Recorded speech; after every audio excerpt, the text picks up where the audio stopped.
Good morning. I have this small Lego man that my children gave me to take along when I travel without them, which is fairly often. So he's just gonna, when my talk is over, I'm gonna get a picture of him looking out on all of you for them. But let's get the talk started. So my name is Ann Harter. I'm a DevOps engineer at SurveyMonkey in Palo Alto.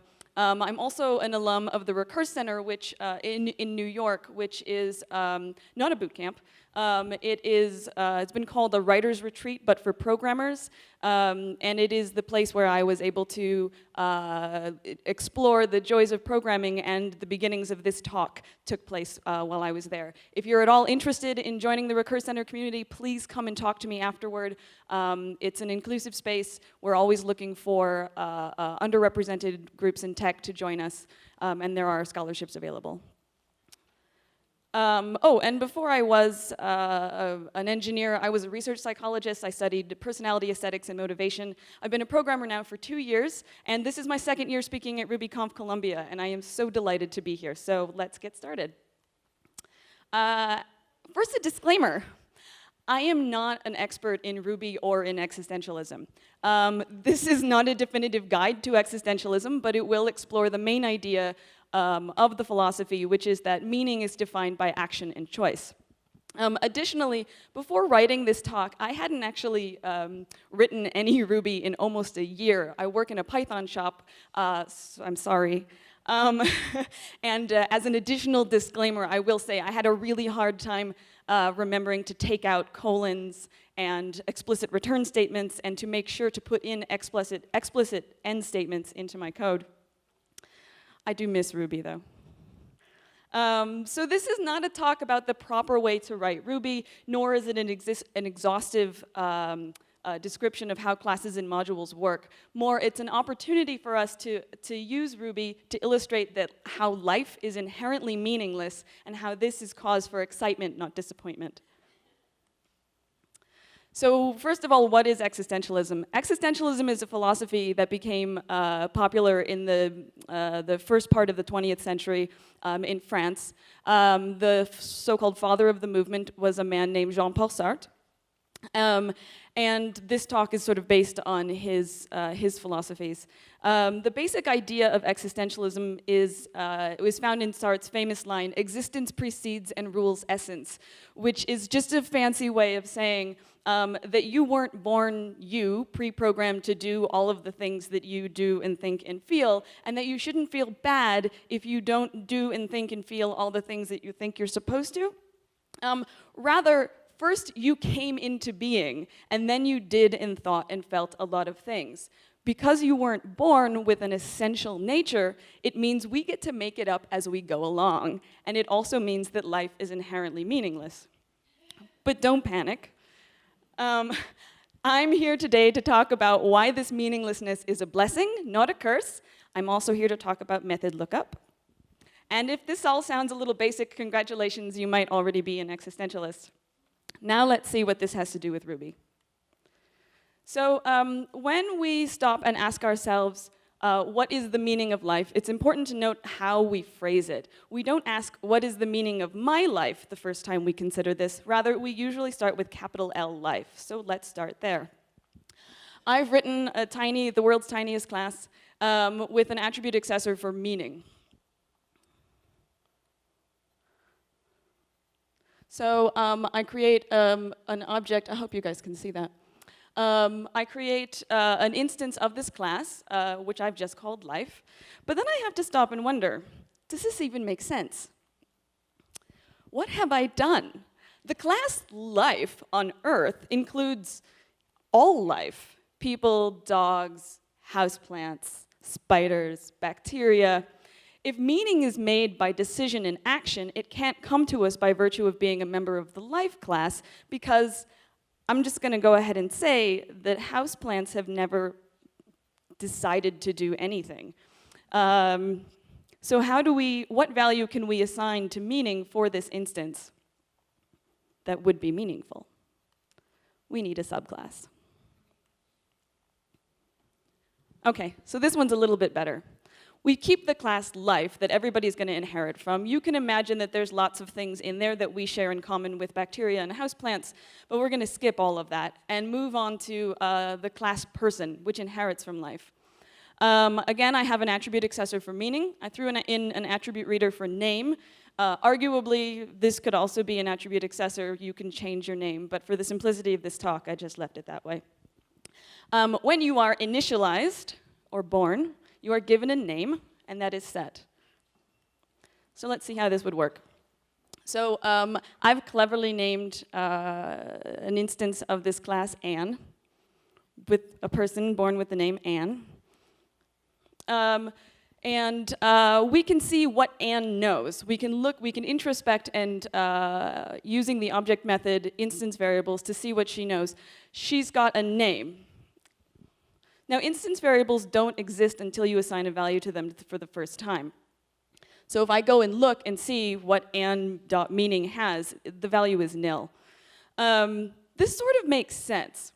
Remember that before the first time you wondered what the meaning of life was, it just wasn't a thing. It was nil.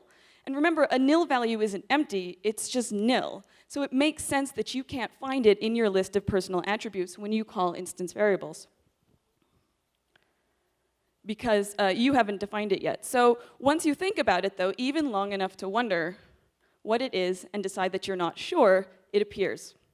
So here I have my meaning set. I don't know what it is, but the instance variable shows up. Now, poking around inside an object to see what it knows is called introspection, which conveniently enough is also what you do when you poke around in your own brain to see what you know. So let's talk about introspection. Introspection is privileged access in Ruby and inside your own brain. You can contrast this with external observation, which is looking around you and examining what you see. One object can no more introspect on another than you can introspect on the person who is sitting next to you, or I can introspect on you. When you introspect, you consider your own knowledge and examine your own thoughts. So you might ask yourself, what do I want to do today? Only you can answer this question. Now, others might tell you what you should do or what you want to do, but it is for your consideration and it is your decision. What you decide to do, which input to take, determines your active choice and likely what you find meaningful.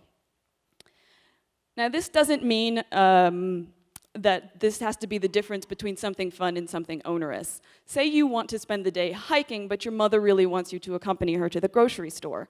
On the one hand, hiking is fun and you like it, it's good exercise, it relieves stress, the scenery is beautiful. The grocery store, on the other hand, is big and crowded. The lines are long, the lighting is subpar. There's not much exercise to get or scenery to admire in a grocery store. But you love your mother and you value your relationship with her and you enjoy the time that you get to spend together. An existentialist will tell you you always have a choice in a situation for how to act.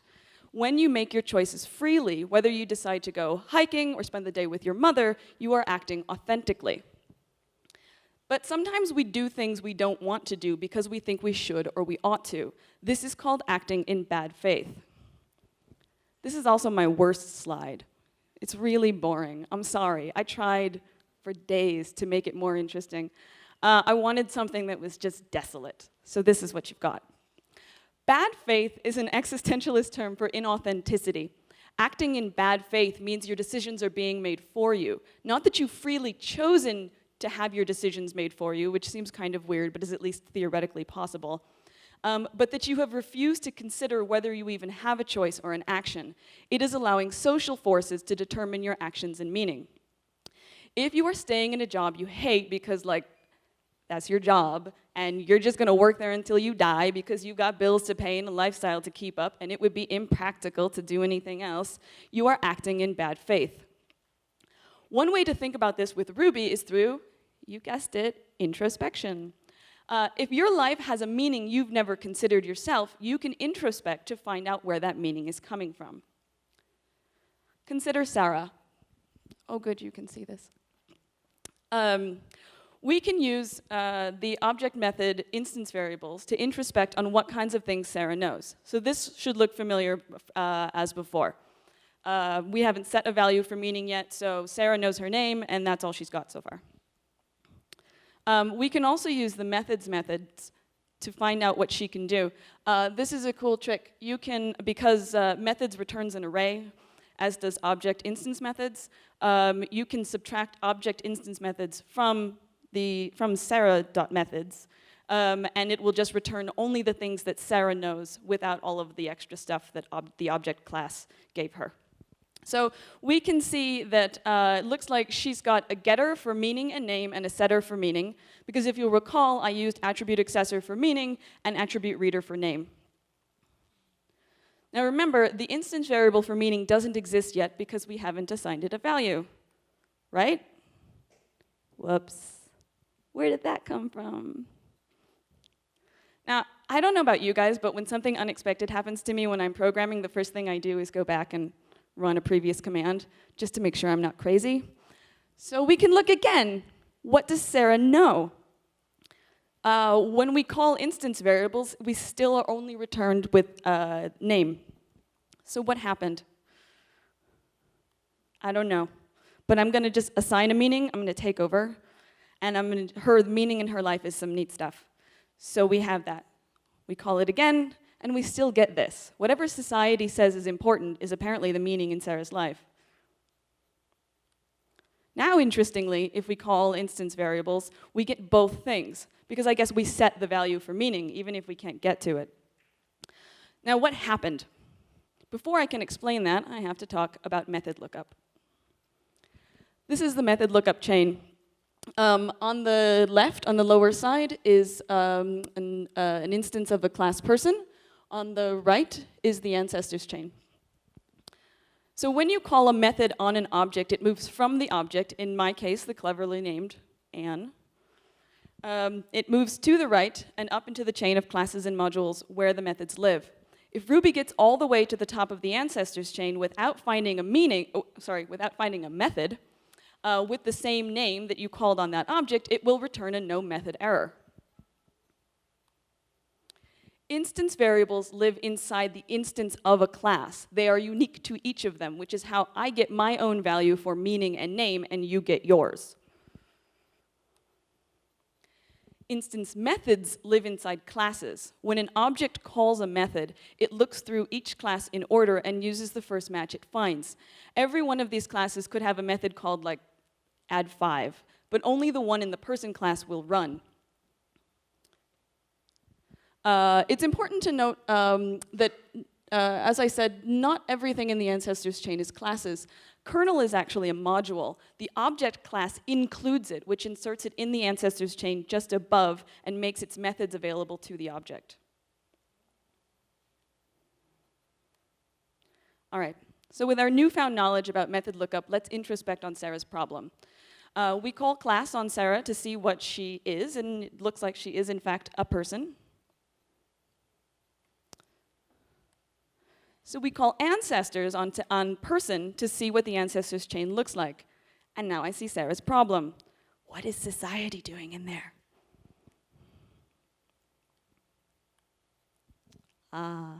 So there's a module called society that I didn't show you before, with a method called meaning. And I did a sneaky thing while you weren't looking, and because I want to make a point for the purpose of this talk. I opened the person class because remember in Ruby, Ruby has open classes, which means you can open up any old class you want and break everything. So I opened the person class and prepended the module society inside of it. Both prepend and include will insert a module into the ancestors chain.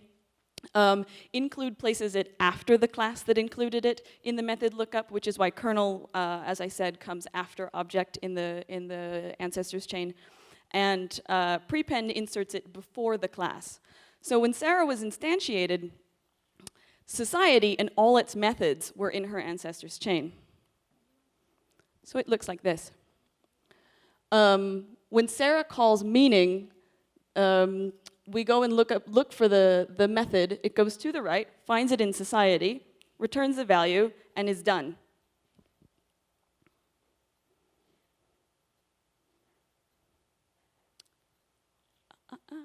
Sorry. So introspection helps you understand where your information is coming from in Ruby and in life. You have to ask yourself, is this what you believe, or is it that you've allowed another's meaning to come before yours?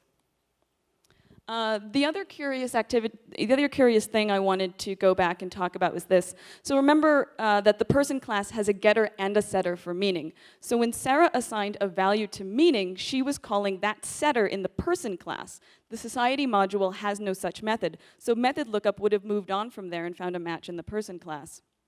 This is why the getter still gets its value from meaning from society, but it shows up in our instance variables that meaning has finally been set. We use the meaning setter in the person class even if we can't access its value. And of course, I do want to note there is a way you can apply a module to a specific instance of a class without applying it to all instances. And that is through the extend method. So here I've created a simple module called religion, which has a meaning method. It returns religious stuff. So we have Joan as a new person. She can extend the religion module and then call meaning, and it returns religious stuff.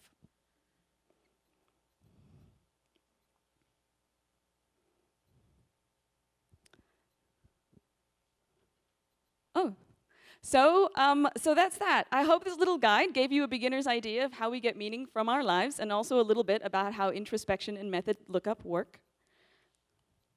And finally, this is my second year speaking at RubyConf Colombia, like I said, and I am so grateful to be here for the hospitality of the tireless organizers who are absolutely amazing. Thank you, all of you, and enjoy the rest of the conference.